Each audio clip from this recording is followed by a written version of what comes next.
Les mains d'Amara tremblaient en tenant le diagnostic médical, un document dont les mots semblaient danser devant ses yeux, lourd du sort de sa mère. Cette femme, qu'il avait élevée seule, enchaînant 3 emplois pour assurer leur subsistance. Et ne manquant jamais une seule représentation scolaire. Malgré son épuisement, gisait désormais inconsciente sur un lit d'hôpital. L'opération nécessaire à sa survie coûtait une somme qu'Amara, à seulement 22 ans, n'avait jamais vue de sa vie. Les médecins avaient été clairs. Sans cette intervention, il ne restait que 2 semaines à sa mère. Employée comme femme de ménage dans l'opulente demeure de Dominique Rivers, magnate de la technologie, Amara gagnait tout juste de quoi couvrir leurs besoins de base. Les factures médicales, exorbitantes, semblaient se moquer d'elle à chaque instant. Pendant 2 ans, elle avait nettoyé ses sols, rangé ses placards et préparé ses repas, restant invisible aux yeux de cet homme, dont la fortune dépassait celle de certains petits pays. Dominique était réputé pour son génie et ses stratégies commerciales impitoyables, mais aussi pour son détachement émotionnel, une qualité qui le rendait à la fois craint et fascinant. Ce soir-là, à minuit, encore vêtue de son uniforme.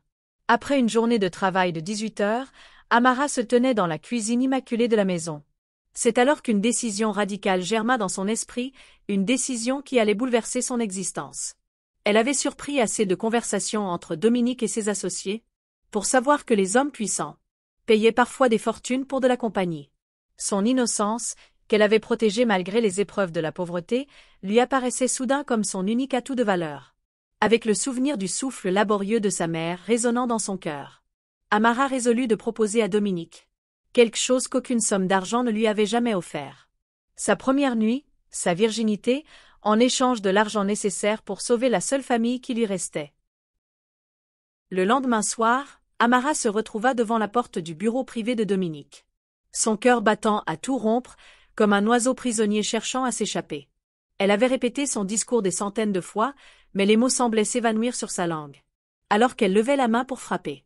Derrière la lourde porte en chêne, elle entendait le cliquetis discret de son clavier. Cet homme semblait ne jamais dormir, toujours absorbé par des transactions de millions. Pendant qu'elle s'inquiétait pour quelques centaines d'euros.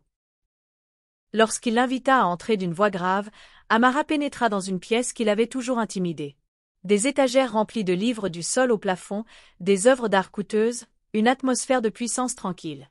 Dominique était assis derrière un imposant bureau en acajou, ses yeux sombres se levant de son écran, pour l'observer avec une légère curiosité. À 35 ans, il était d'une beauté saisissante. Pommettes acérées, lèvres pleines, intensité qui semblait percer son âme. Sa chemise parfaitement ajustée, aux manches retroussées, révélait des avant-bras musclés. Témoin de ses heures passées dans sa salle de sport privée. « Monsieur » commença Amara, sa voix à peine audible, « j'ai quelque chose à vous demander.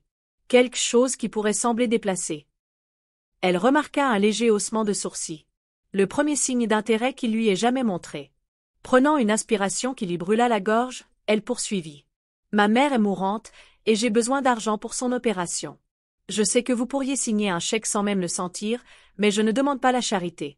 Je vous offre quelque chose en retour, quelque chose que je n'ai jamais offert à personne. » Les mots flottèrent entre eux comme une confession. Elle vit l'instant précis où il comprit, une lueur d'intelligence traversa ses yeux. Dominique s'adossa à son fauteuil en cuir, l'observant avec une intensité qui la fit se sentir nue, bien qu'entièrement vêtue. Un silence pesant s'installa, ses yeux scrutant chaque tremblement de sa voix, chaque geste nerveux de ses mains. Quand il parla enfin, sa voix était posée, sans émotion apparente. « Vous parlez de prostitution, Amara ?» dit-il calmement, utilisant son prénom pour la première fois. Depuis qu'elle travaillait pour lui. Savez-vous vraiment ce que vous proposez? Comprenez-vous qu'une fois cette limite franchie, rien ne sera plus comme avant? Ces questions n'étaient pas cruelles, mais directes, l'obligeant à affronter la réalité de son offre. Elle hocha la tête, la gorge trop serrée pour parler, consciente que son désespoir devait se lire sur son visage. Comme un livre ouvert. Dominique se leva et se dirigea vers la fenêtre, sa silhouette se découpant contre les lumières scintillantes de la ville. « L'opération de votre mère, » dit-il sans se retourner, « combien vous faut-il » Lorsqu'elle murmura la somme, un montant représentant plus d'argent qu'elle ne gagnerait en 5 ans. Il ne s'y a pas. Il se tourna vers elle, son expression indéchiffrable. « Et vous pensez que votre innocence vaut cette somme ?» La question sonna comme un défi. Amara sentit une étincelle de détermination s'allumer en elle, surprenant autant elle-même que lui. « Je pense que la vie de ma mère vaut cette somme, » répondit-elle en relevant le menton, malgré la peur qui coulait dans ses veines. « Et je crois que vous êtes le genre d'homme qui apprécie les choses rares. Je ne suis peut-être que votre femme de ménage, mais je sais que vous n'avez jamais eu quelque chose qui ne s'achète pas, quelque chose offert par amour plutôt que par avidité. » Ces mots semblèrent le toucher plus qu'elle ne l'avait prévu. Une lueur peut-être de surprise, ou quelque chose de plus profond traversa son regard, qu'il masqua rapidement. Dominique retourna à son bureau, sortit un carnet de chèques, d'un geste délibéré, commença à écrire. « Si nous faisons cela, dit-il, son stylo suspendu au-dessus du papier. Ce sera selon mes conditions. Une nuit, comme vous l'avez proposé, mais au moment et de la manière que je choisirai. Vous signerez un accord de confidentialité, et après, vous continuerez à travailler ici comme si rien ne s'était passé. Êtes-vous capable de cloisonner à ce point? » Son approche froide et pragmatique aurait dû la choquer. Mais Amara trouva cela étrangement rassurant. Au moins, elle savait exactement à quoi elle s'engageait. Elle le regarda, fascinée, remplir le chèque de ses mains assurées. La somme inscrite représentait le salut de sa mère. Mais avant de signer, il releva les yeux vers elle, une lueur presque vulnérable dans son regard. « Pourquoi moi, Amara ?» demanda-t-il. « Vous êtes assez belle pour avoir d'autres options. Pourquoi ne pas avoir approché quelqu'un d'autre, quelqu'un qui aurait pu être plus doux dans cet arrangement ?» La question la prit au dépourvu. Elle n'avait pas vraiment analysé ses motivations, au-delà du besoin désespéré d'argent. Mais en le regardant à cet instant, elle réalisa une vérité. « Parce que, malgré ce que les gens disent sur votre froideur, je travaille chez vous depuis 2 ans. Je vous ai vu faire des dons anonymes à l'hôpital où ma mère est soignée. Je vous ai entendu répondre aux appels de votre sœur à 3 heures du matin, quand elle avait besoin de parler. J'ai vu comment vous traitez vos employés avec respect, même quand vous pensez que personne ne regarde. » Elle marqua une pause, rassemblant son courage pour son ultime aveu. « Je vous fais confiance, même pour cela. Je sais que vous ne me ferez pas plus de mal que nécessaire. » 3 jours s'écoulèrent, après l'accord qu'Amara avait scellé avec Dominique. 3 jours pendant lesquels l'état de sa mère se stabilisa, grâce au traitement immédiat, financé par l'argent de Dominique. L'opération était programmée pour la semaine suivante, et pour la première fois depuis des mois, Amara se permit d'espérer. Pourtant, l'attente était une torture. Chaque fois que Dominique apparaissait dans la cuisine ou la croisait dans un couloir, elle se demandait si ce serait le moment où il réclamerait ce qu'elle lui avait promis. Travailler dans sa maison prit une dimension irréelle, comme si elle évoluait dans 2 réalités parallèles. Le jour, elle restait Amara, la femme de ménage, nettoyant une demeure déjà impeccable, et préparant des repas que Dominique semblait à peine goûter. Mais sous la surface, une tension électrique vibrait dans l'air, chaque fois qu'ils se trouvaient dans la même pièce. Parfois, elle surprenait son regard, intense, suivant ses mouvements. Et cela faisait frissonner sa peau, accélérant son souffle. Le 3e soir, alors qu'elle terminait ses tâches dans le bureau de Dominique, époussetant les étagères pendant qu'il travaillait sur son ordinateur, il brisa enfin le silence. « Samedi soir, » dit-il sans lever les yeux de l'écran, sa voix aussi désinvolte que s'il organisait une réunion d'affaires. « Ma gouvernante sera absente pour le week-end. Et mon équipe de sécurité ne surveillera que le périmètre extérieur. Vous viendrez dans ma chambre à 21 heures. » La main d'Amara s'immobilisa sur le livre qu'elle tenait. Son cœur s'emballa face à la réalité imminente de leur accord. Samedi arriva avec un poids presque oppressant. Chaque heure semblait s'étirer à l'infini tandis qu'Amara s'efforçait de suivre sa routine habituelle. Ce matin-là, elle rendit visite à sa mère à l'hôpital, tenant sa main et murmurant des promesses de rétablissement et d'avenir. Tout en sachant que dans quelques heures, sa propre vie allait changer à jamais. Sa mère semblait aller mieux, ses joues reprenaient des couleurs, et les médecins étaient optimistes pour l'opération à venir. Pourtant, Amara ne pouvait se défaire d'un sentiment de culpabilité. Comme si elle trahissait les valeurs morales strictes que sa mère lui avait inculquées. À l'approche du soir, Amara se retrouva dans sa petite salle de bain, face à son reflet dans le miroir, partagée entre détermination et terreur. Elle n'avait jamais été avec un homme, n'avait même jamais été embrassée correctement. L'idée de se donner à quelqu'un d'aussi expérimenté et intimidant que Dominique lui nouait l'estomac d'anxiété. Mais elle ne pouvait nier l'étrange attirance qu'elle ressentait pour lui depuis 2 ans. La manière dont son pouls s'accélérait lorsqu'il entrait dans une pièce. Ou comment elle s'attardait parfois sur des tâches, dans l'espoir de l'apercevoir. À 20h30, elle traversa la demeure silencieuse. Ses pieds nus glissaient sur le marbre froid, alors qu'elle montait vers l'aile principale. Elle avait choisi une robe blanche simple, un choix qui reflétait à la fois l'innocence qu'elle s'apprêtait à perdre et la gravité de cette transaction. Ses mains tremblaient lorsqu'elle les leva pour frapper à la porte de la chambre de Dominique, à exactement 21 heures. Mais avant que ses phalanges ne touchent le bois, la porte s'ouvrit, révélant Dominique comme s'il avait anticipé son arrivée. La chambre de Dominique était un monde à part, décorée dans des tons riches de brun et de bleu profond, avec des fenêtres allant du sol au plafond, offrant une vue spectaculaire sur la ville en contrebas. Une lumière tamisée baignait la pièce dans des ombres chaudes, les lampes remplaçant l'éclairage cru du plafond, pour créer une atmosphère intime. Il ne portait qu'un pantalon sombre et une chemise blanche déboutonnée au col, révélant la ligne forte de sa gorge, ce qui le rendait étrangement plus humain, plus accessible que l'homme d'affaires intimidant qu'elle connaissait. « Êtes-vous sûr ?» demanda-t-il, sa voix plus douce qu'elle ne l'avait jamais entendue, lui offrant une dernière chance de se rétracter. Mais en pensant à sa mère, allongée dans son lit d'hôpital, dépendant de l'opération que l'argent de cet homme rendait possible, Amara hocha la tête avec plus de conviction qu'elle n'en ressentait. « Je suis sûre, murmura-t-elle. Quelque chose dans son ton sembla le convaincre, car il s'écarta pour la laisser entrer dans son sanctuaire privé. Ce qui suivit fut bien loin de ce qu'Amara avait imaginé. Dominique s'approcha d'elle lentement, comme si elle était un trésor fragile risquant de se briser. Ses mains vinrent encadrer son visage avec une douceur inattendue. « Je veux que vous sachiez, » dit-il en plongeant ses yeux sombres dans les siens, « que peu importe comment cela a commencé, je vais prendre soin de vous ce soir.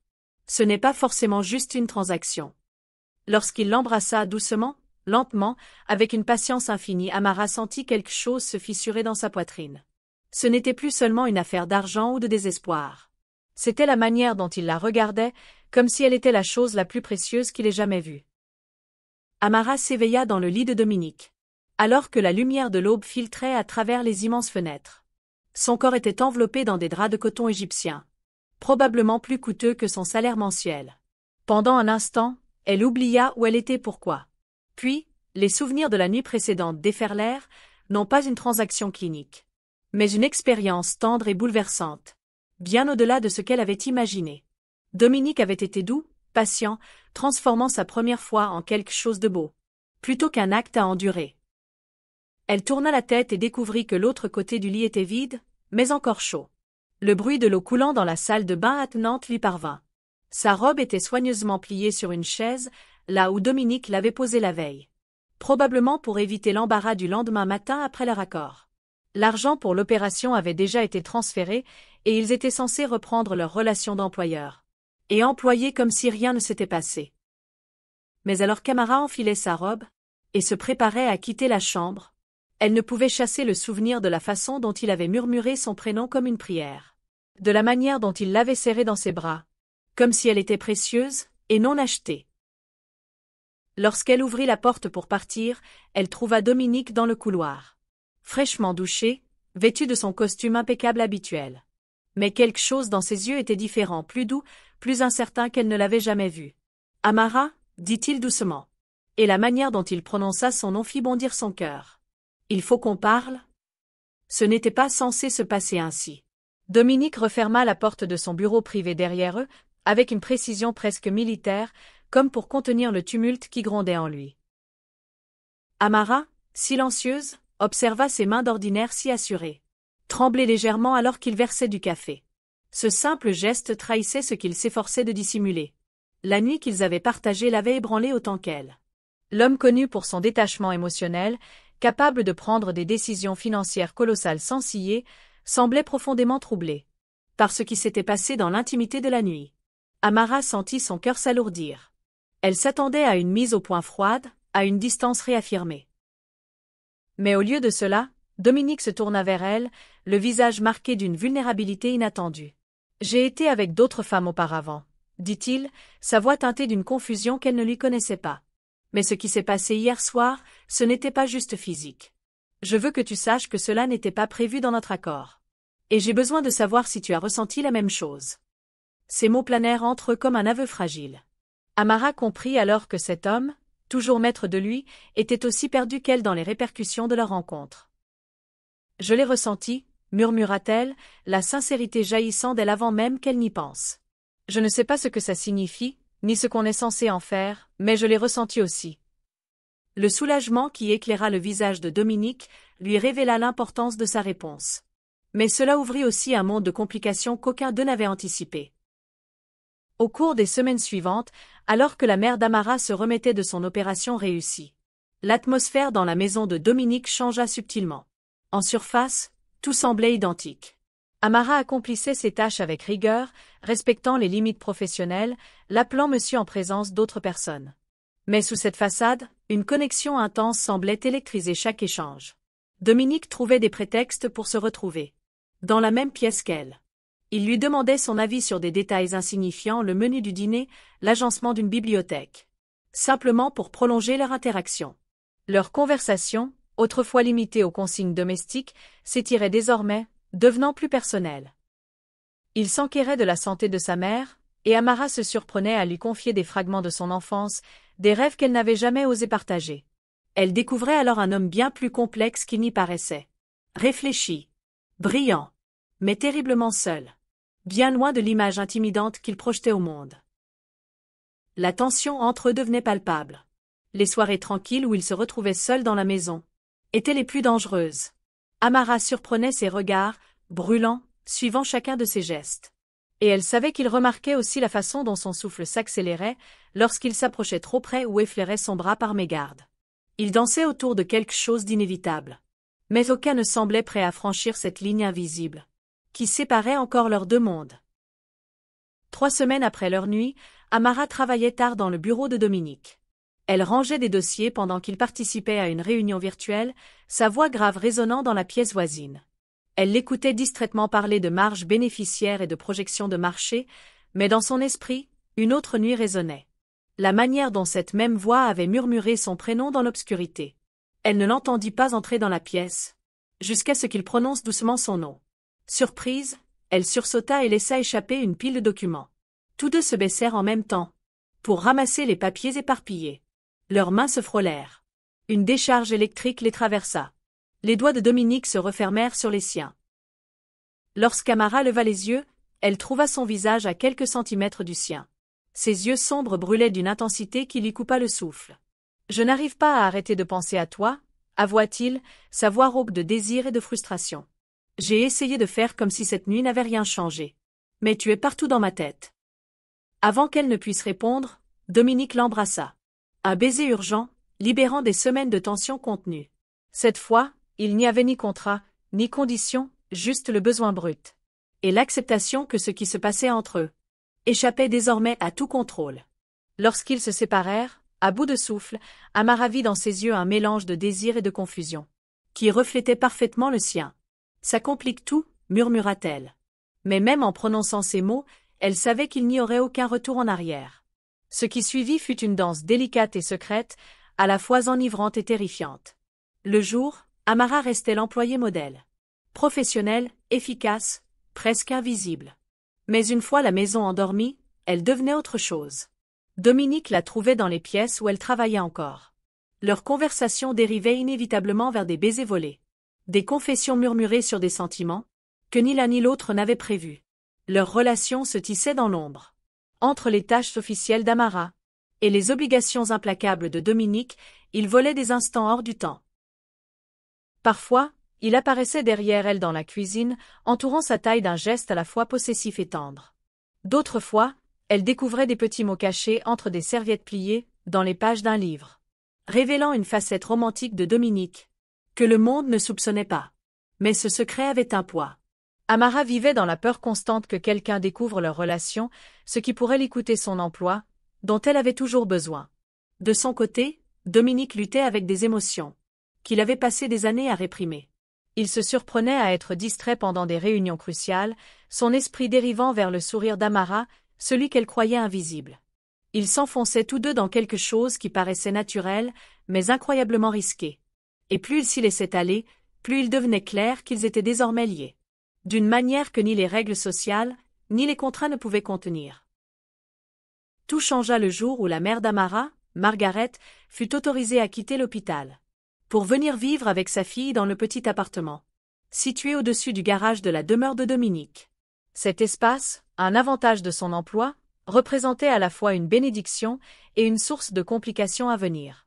Margaret, femme perspicace qui avait élevé sa fille seule avec une intuition presque infaillible, ne tarda pas à percevoir les changements subtils dans le comportement d'Amara. Tout commença par des détails. Un léger rougissement quand elle évoquait son employeur. L'apparition soudaine de produits de toilette coûteux dans leur salle de bain. Et surtout, une lumière nouvelle dans ses yeux, une lueur de bonheur qu'elle n'avait plus vue, depuis longtemps, avant même la maladie. Ayant elle-même travaillé comme domestique pendant des années, Margaret reconnut les signes. Sa fille était impliquée avec un homme issu d'un monde bien plus aisé que le sien.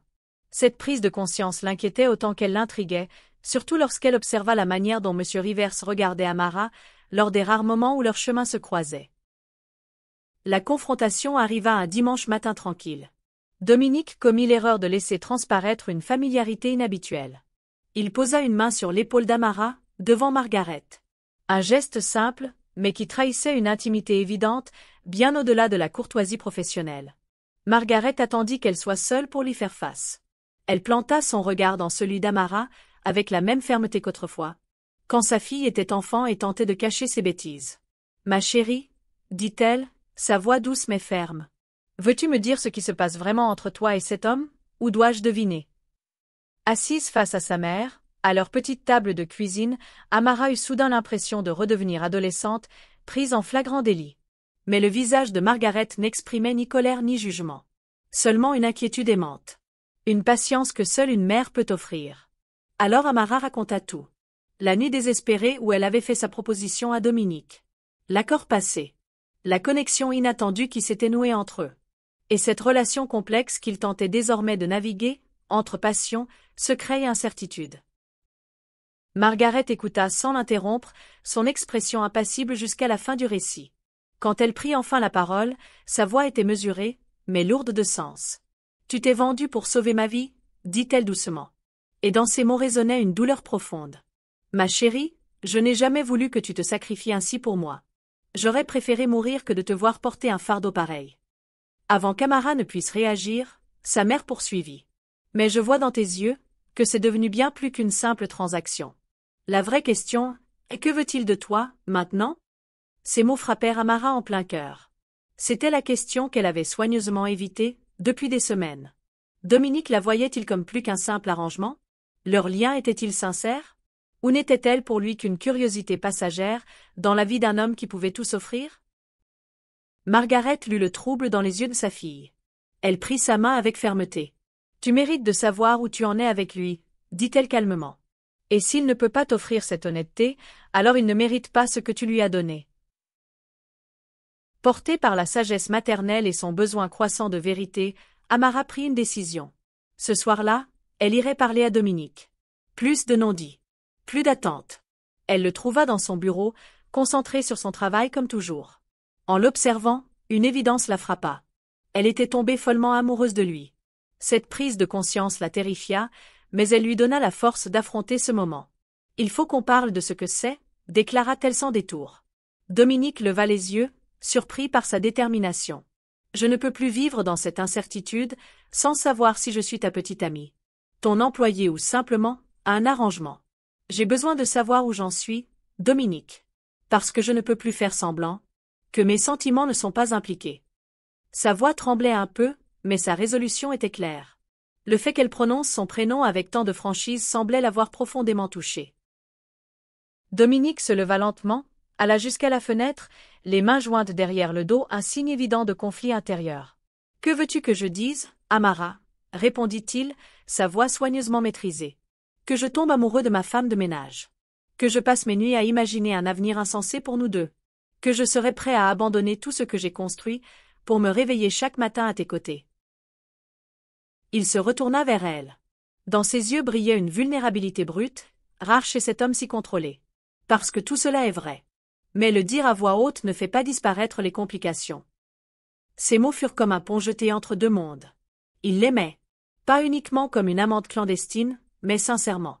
Et cette vérité la bouleversa. « Quelle complication ?» demanda-t-elle, s'avançant malgré sa réserve apparente. « Le fait que je travaille pour toi? Que nous venions d'univers différents? Que les gens puissent nous juger ?» À chaque question, sa voix gagnait en force. Rien de tout cela n'a d'importance pour moi, Dominique. La seule chose qui compte, c'est ce que nous ressentons l'un pour l'autre. Et si tu m'aimes comme je t'aime, alors tout le reste n'est que bruit. L'aveu de ses sentiments sembla briser quelque chose en lui. Soudain, il traversa la pièce et la prit dans ses bras, avec une intensité contenue depuis trop longtemps. « Je t'aime », murmura-t-il contre ses cheveux, la voix rauque d'émotion. « J'aime ta force, ton courage, ta douceur. J'aime la façon dont tu me fais sentir que je suis plus qu'un nom, plus qu'un compte en banque. J'aime que tu me vois comme un homme. » Il recula légèrement, ses mains encadrant son visage. « Mais je t'aime trop pour te laisser vivre une relation qu'on doit cacher. Comme si elle était honteuse. » « Alors, ne la cache pas, » répondit Amara, avec une conviction qui les surprit tous deux. « Je ne te demande pas de l'afficher au monde entier, mais je ne veux plus qu'on en ait honte. Je savais dans quoi je m'engageais en tombant amoureuse de toi. Ce ne sera ni simple ni facile, mais ce que nous avons mérite qu'on se batte pour lui. » Dominique resta silencieux un moment, scrutant chaque détail de son visage. « Si nous faisons cela, » dit-il enfin, « si nous rendons notre relation réelle et publique, certains penseront que tu es avec moi pour mon argent. Il y aura des ragots, des spéculations, des conversations difficiles avec mes partenaires. Es-tu prête à affronter cela ?» Amara comprit qu'il ne cherchait pas à la décourager, mais à s'assurer qu'elle mesurait pleinement les conséquences. Elle sourit, apaisée. « J'ai été pauvre toute ma vie, » répondit-elle en caressant sa joue. « On m'a méprisée, ignorée, sous-estimée plus de fois que je ne peux les compter. L'opinion des autres n'a jamais dicté ma vie. Mais t'aimer et être aimé de toi, oui. Alors, oui, je suis prête à tout affronter, tant que c'est avec toi. » Quand il l'embrassa cette fois, ce fut comme une promesse. Le début d'une nouvelle étape. Quelque chose de réel, de durable et d'entièrement à eux. 3 mois plus tard, Amara se tenait devant un miroir en pied. Vêtue d'une robe qui coûtait probablement plus que son salaire annuel d'autrefois. Se préparant pour sa première apparition publique. En tant que petite amie de Dominique. Il avait été invité à un gala de charité. Un événement fastueux où l'élite de la ville se réunissait pour briller et lever des fonds pour des causes nobles. Il lui avait demandé de l'accompagner en tant que sa cavalière, un geste symbolique marquant leur première sortie officielle. En tant que couple. Le passage de femme de ménage à compagne d'un magnate semblait irréel, mais Dominique l'avait soutenu avec patience. Il avait engagé une styliste pour l'aider à choisir des tenues adaptées et organiser même des cours d'étiquette. Lorsqu'Amara avait exprimé ses inquiétudes à l'idée de s'intégrer dans son monde. En se regardant dans le miroir, vêtue d'une robe de créateur et maquillée par une professionnelle. Elle peinait à reconnaître la femme qui lui faisait face. « Tu es parfaite, » dit Dominique derrière elle, son regard empreint d'une adoration sincère. « Je ressemble à une enfant qui joue à se déguiser, » répondit Amara, lissant le tissu élégant de sa robe. Mais Dominique secoua la tête, se plaçant derrière elle, pour qu'ils se reflètent tous deux dans le miroir. « Tu es la femme dont je suis tombé amoureux, » dit-il, posant ses mains sur ses épaules. « Les vêtements ne font pas ce que tu es, Amara. Ta force, ton intelligence, ta compassion, voilà ce qui te rend belle. Et aucune tenue de créateur ne peut y ajouter ou en retrancher. » Ces mots lui donnèrent le courage nécessaire pour affronter la soirée. Le gala était tout ce qu'elle avait imaginé.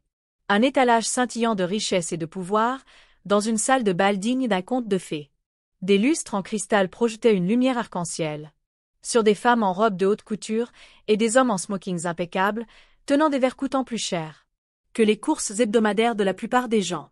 Amara s'accrochait au bras de Dominique alors qu'il la guidait à travers la foule, la présentant à ses associés et relations sociales, avec une fierté qui faisait battre son cœur plus fort. La plupart des invités se montraient polis, quoique curieux, face à la compagne inattendue de Dominique. Mais Amara sentait le poids de leur jugement. Derrière leurs sourires impeccables. Elle surprit des chuchotements sur la « nouvelle petite amie » de Dominique. Et capta des regards entendus entre des femmes, qui savaient qu'elle n'appartenait pas à leur cercle exclusif. Chaque fois qu'elle sentait son assurance vaciller, Dominique serrait sa main ou lui murmurait des mots d'encouragement, lui rappelant que son opinion était la seule qui comptait vraiment. Le véritable test survint lorsqu'ils croisèrent Victoria Ashford. Une mondaine influente qui, selon les rumeurs, avait poursuivi Dominique pendant des années sans succès. Son accueil fut mielleux, un mélange de sourires artificiels et de compliments à double tranchant, destinés à rabaisser Amara. « Comme c'est rafraîchissant », dit Victoria, sa voix dégoulinant de fausse sincérité. « Que vous sortiez avec quelqu'un d'aussi authentique, Dominique. Elle doit être très différente de vos conquêtes habituelles. Avant qu'Amara ne puisse répondre, Dominique resserra son bras autour de sa taille, sa voix devenant aussi froide que l'acier. Amara est exactement mon type, Victoria. Elle est sincère, intelligente et n'a pas besoin de rabaisser les autres pour se sentir importante. Vous devriez peut-être prendre exemple. 2 semaines après le gala, Dominique surprit Amara en lui proposant de dîner avec sa sœur, Maya, celle dont elle avait entendu les appels nocturnes lorsqu'elle était encore sa femme de ménage. Maya, avocate accomplie, possédait un esprit vif et un instinct protecteur rivalisant avec celui de son frère. Amara était nerveuse à l'idée de rencontrer la personne dont l'opinion comptait tant pour Dominique. Le dîner eut lieu dans un restaurant chic, où Maya soumit Amara à ce qui ressemblait à un interrogatoire déguisé en conversation. Elle l'interrogea sur son passé, ses études, ses aspirations et ses sentiments pour son frère, tout en maintenant un sourire aimable qui ne gagnait jamais tout à fait ses yeux. Amara répondit avec honnêteté, parlant de son enfance, de son rêve de reprendre un jour ses études et de son amour profond pour Dominique, tout en ignorant les haussements de sourcils de Maya à certaines révélations. Le moment décisif vint, lorsque Maya demanda directement comment leur relation avait commencé. Amara choisit de dire la vérité plutôt que d'inventer une version plus acceptable. Elle expliqua la maladie de sa mère, sa proposition désespérée, et comment leur arrangement s'était transformé en quelque chose d'inattendu. L'expression de Maya changea au fil du récit, et lorsqu'Amara eut fini, un long silence s'installa.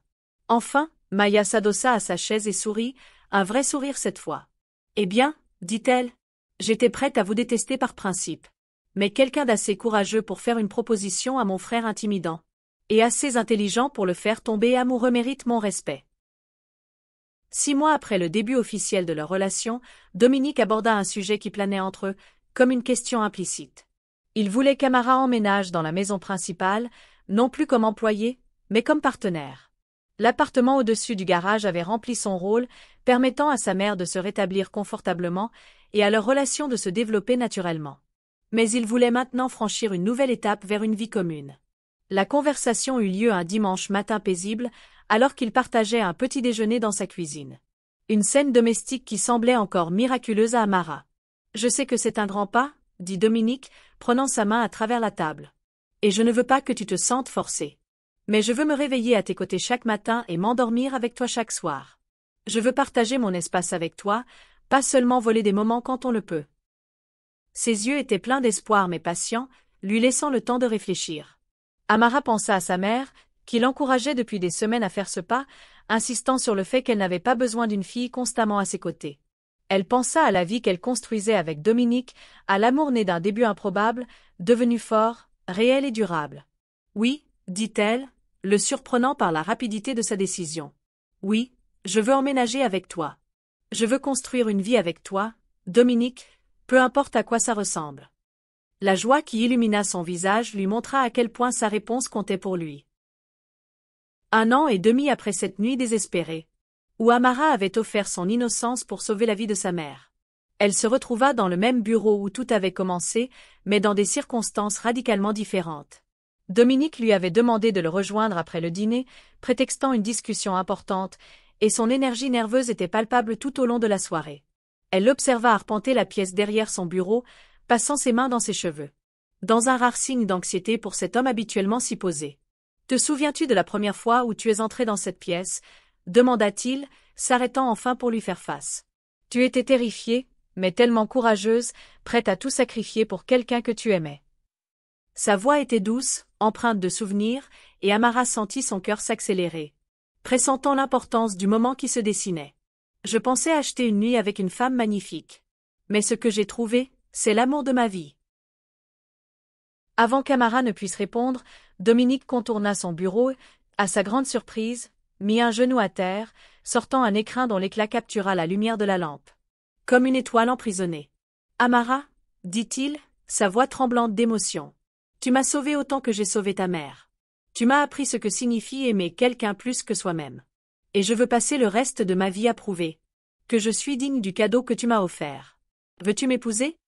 La bague était parfaite, élégante sans être ostentatoire, belle sans écraser à l'image de l'homme qui la lui offrait, les yeux brillants de larmes.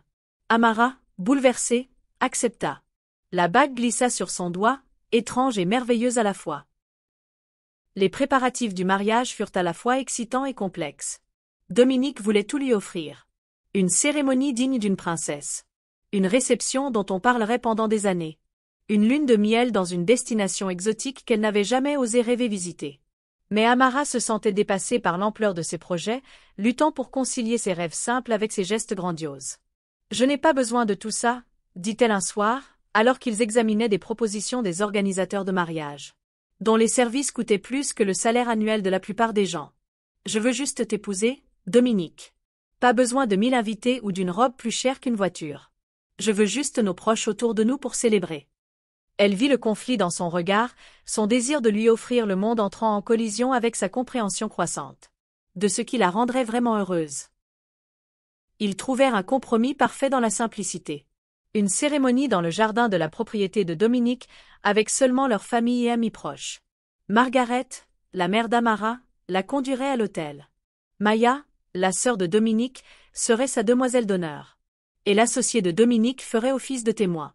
La liste des invités serait restreinte mais significative, incluant même le personnel de la maison, devenu une sorte de famille au fil des ans. « Ce n'est pas une question d'argent, » dit Dominique en finalisant leur plan. « Il s'agit de commencer notre mariage comme nous voulons le vivre.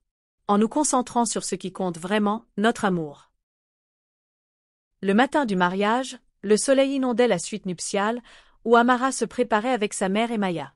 La robe qu'elle avait choisie était élégante mais sobre, reflétant son style plutôt que de la transformer en quelqu'un d'autre. Alors que Margaret boutonnait le dos de la robe, Amara se regarda dans le miroir, émerveillée par la femme confiante, radieuse et profondément heureuse qui lui faisait face. « Tu es magnifique, ma chérie, » dit Margaret, les larmes aux yeux en ajustant son voile. « Ton père serait si fier de la femme que tu es devenue, de l'amour que tu as trouvé. » La mention de son père, décédé lorsqu'elle était jeune, fit monter des larmes dans les yeux d'Amara, mais c'étaient des larmes de joie. Elle sentait sa présence, mêlée à la certitude que tout dans sa vie l'avait menée à cet instant parfait. La cérémonie fut tout ce qu'Amara avait rêvé, et plus encore. Elle descendit l'allée jonchée de pétales jusqu'à Dominique, qui l'attendait. Incroyablement élégant dans son smoking taillé sur mesure, mais avec des yeux uniquement pour elle. Lorsque l'officiant leur demanda s'ils avaient préparé leurs propres vœux, Dominique parla en premier, sa voix ferme malgré l'émotion visible sur son visage. « Amara, tu es entrée dans ma vie quand je m'attendais le moins à l'amour. Et quand j'en avais le plus besoin. Tu m'as appris que la vraie richesse ne se mesure pas en argent, mais dans la profondeur des liens que nous partageons. Je te promets de t'aimer, de te protéger et de te chérir tous les jours de ma vie. » Quand vint son tour, la voix d'Amara était claire et assurée. « Dominique, tu m'as vu quand je me sentais invisible. Tu m'as valorisé quand je me sentais sans valeur. Et tu m'as aimé quand je ne pouvais pas m'aimer moi-même. Je te promets d'être à tes côtés quoi que la vie nous réserve. De te défier quand tu en as besoin. Et de t'aimer de tout mon être. » Lorsqu'ils s'embrassèrent, scellant leur union, ce fut comme la fin parfaite de leur improbable histoire d'amour. Et le début idéal de leur vie ensemble. 5 ans après leur mariage, Amara se tenait dans la nurserie de leur maison, berçant leur nouveau-né tandis que le soleil levant peignait le ciel. En nuances de rose et d'or. La petite Helena Margaret Rivers, nommée en l'honneur de ses deux grands-mères, dormait paisiblement dans ses bras. Ses minuscules doigts serrés autour du pouce d'Amara, comme une promesse d'amour à venir. Depuis le rez-de-chaussée, elle entendait Dominique préparer le petit déjeuner, une compétence qu'il avait tenu à apprendre. Pour surprendre sa femme avec des repas le week-end. Leur vie s'était installée dans un rythme à la fois extraordinaire et délicieusement ordinaire. Dominique continuait de diriger son empire commercial, mais il avait appris à déléguer davantage, privilégiant le temps avec sa famille plutôt que des heures interminables au bureau. Amara, avec le soutien enthousiaste de Dominique, avait repris ses études et obtenu un diplôme en travail social. Elle dirigeait désormais une fondation qui aidait les familles confrontées à des crises médicales, transformant sa propre expérience en un moyen d'apporter du secours à d'autres, dans des situations similaires. Margaret, la mère d'Amara, vivait dans un cottage sur leur domaine, choyant sa petite fille et profitant enfin d'une retraite confortable, qu'elle n'avait jamais cru possible. Alors que Dominique apparaissait dans l'encadrement de la porte, encore en pantalon de pyjama, tenant 2 tasses de café. Amara s'émerveilla de voir à quel point ils avaient parcouru du chemin. Depuis cette nuit désespérée où elle lui avait offert tout ce qu'elle possédait. Pour sauver la vie de sa mère. « Bonjour, ma belle, » dit-il, déposant un baiser sur son front. avant de s'installer dans le fauteuil à côté d'elle. Comment vont mes filles? Elena remua au son de la voix de son père, ouvrant des yeux sombres qui rappelaient déjà ceux de Dominique. Amara sentit son cœur déborder de gratitude pour cette histoire d'amour inattendue, qui les avait menés à cet instant. Ce qui avait commencé comme une transaction née du désespoir s'était transformé en l'amour le plus profond qu'aucun d'eux n'avait jamais connu. Une preuve que les plus belles choses naissent parfois des débuts les plus improbables. Assis ensemble dans la lumière douce du matin, regardant leur fille dormir et planifiant leur avenir, Amara savait que leur histoire était loin d'être terminée. Ce n'était que le début. Merci d'avoir regardé la vidéo, si l'histoire vous a touché. Aimez et abonnez-vous, et partagez-nous vos avis dans les commentaires, et dites-nous d'où vous nous regardez, ça fait plaisir. À très bientôt pour une nouvelle histoire.